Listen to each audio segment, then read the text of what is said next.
আসসালামু আলাইকুম ওয়া রাহমাতুল্লাহ। আমরা সবাই পূর্ব শিলুয়া, ভুঁইয়াবাড়ি এবং কাজীবাড়ির যারা আমরা ঈদ করতে আসছি, সবাই আমরা আমাদের বাড়িতে অবস্থানগত এবং প্রবাসে যারা আছে সবাইকে ঈদের শুভেচ্ছা। ঈদ মোবারক। ঈদ মোবারক। ঈদ মোবারক। ঈদ মোবারক। আমরা পূর্ব শিলুয়া, ভুঁইয়াবাড়ি এবং কাজীবাড়ি এটা একটা ঐতিহ্যবাহী বাড়ি এবং আমাদের এই যে ধারাবাহিকতা, আমরা প্রতি বছর একসাথে ঈদ করি, আমরা সবাই মিলে ঈদের আনন্দ উপভোগ করি। হ্যাঁ, আমরা নামাজ পড়ার পর কবর জিয়ারত করে আমরা আমাদের প্রত্যেকটা বাড়িতে আমরা সবাই ঈদের আনন্দ উপভোগ করেছি। সেখানে নানান রকম আমরা খাবার আয়োজন করেছে, সেই খাবারগুলো আমরা প্রত্যেকটা ঘরে ঘরে আমরা খেয়েছি এবং আমাদের কয়েক জেনারেশন আছে এখানে, ছোট বড় মিলিয়ে, এবং এটা আমাদের একটা ঐতিহ্য, পারিবারিক ঐতিহ্য। এবং সবার সিনিয়র হচ্ছে আমাদের মোস্তফা কাকা। আমরা কাকা থেকে শুনবো, তবে কিছু বলার দাবি রাখে। পূর্ব শিলুয়া, ভুঁইয়াবাড়ি এটা এবং কাজীবাড়ি দীর্ঘ ঐতিহ্য আছে, হ্যাঁ, এবং আমাদের সেই ঐতিহ্য আমরা বজায় রাখবো। আমাদের এই বাড়ির ইতিহাস অনেক পুরনো।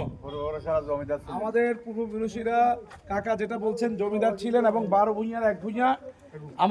আমার এক ফুফাতো ভাই আছেন, আমাদের ফুফাতো ভাই কলিম ভাই, উনি একটা বইও লিখেছেন এই বাড়ির ইতিহাসের উপর এবং এই এলাকার অঞ্চলের। তো আমরা সেটা থেকে আরো জানতে পারবো। এখন এই পর্যায়ে আমরা এই যে ঈদের আনন্দ, আমাদের বাড়িতে যারা এখন উপস্থিত নাই, আমরা অনুরোধ করব তারা যাতে আগামী ঈদে আসে এবং আমরা সবাই মিলে ঈদ উদযাপন করব। ওনাদের জন্য আবারও ঈদের শুভেচ্ছা। ঈদ মোবারক। আমরা ইতিপূর্বে আমাদের অনেক মুরব্বীদেরকে আমরা হারাইছি। আমরা সেই মুরব্বীদেরকে পাশে নিয়ে আজকে আমরা এই ফটো সেশন বা আমাদের এই অভিব্যক্তি আমরা প্রকাশ করছি। আমরা আমাদের মুরব্বীদেরকে আল্লাহ যেন বেহেশতে নসিব করে, আপনারা সবাই দোয়া করবেন এবং পরবর্তীতে সবাই আমরা যেন বাড়িতে একসাথে হইতে পারি, সেটা সবার মাথায় রাখবেন ইনশাআল্লাহ।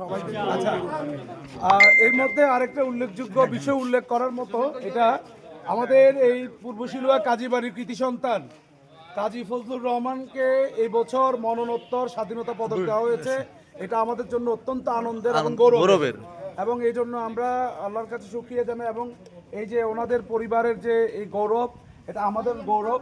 আমরা সবাই মিলে, উনি ইন্তেকাল করেছেন, ওনার জন্য আমরা দোয়া করি, আল্লাহ যেন বেহেশতে নসিব করে। কাজী গোলাম রহমান সাহেব ইন্তেকাল করেছেন, দোনো ভাইয়ের জন্য এবং ওনাদের পরিবারের সবার জন্য আমরা দোয়া করি। আচ্ছা, এই পর্যায়ে মুরব্বী হিসাবে আমাদের মুরব্বী আমার আব্বা কিছু বলুন বাড়ির উদ্দেশ্যে।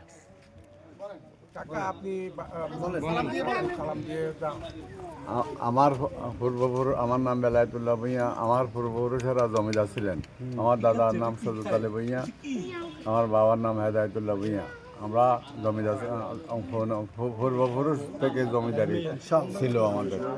যাই হোক, আমরা যখন করছি প্রতি বছর আমরা এভাবে যাতে সুন্দরভাবে আমরা একসাথে মিলে কাজী ভূঁইয়া যারা আছে সবাই একসাথে যাতে ঈদ উদযাপন করতে পারি, এই বলে আমার বক্তব্য এখানে শেষ করলাম। ঈদ মোবারক। ঈদ মোবারক।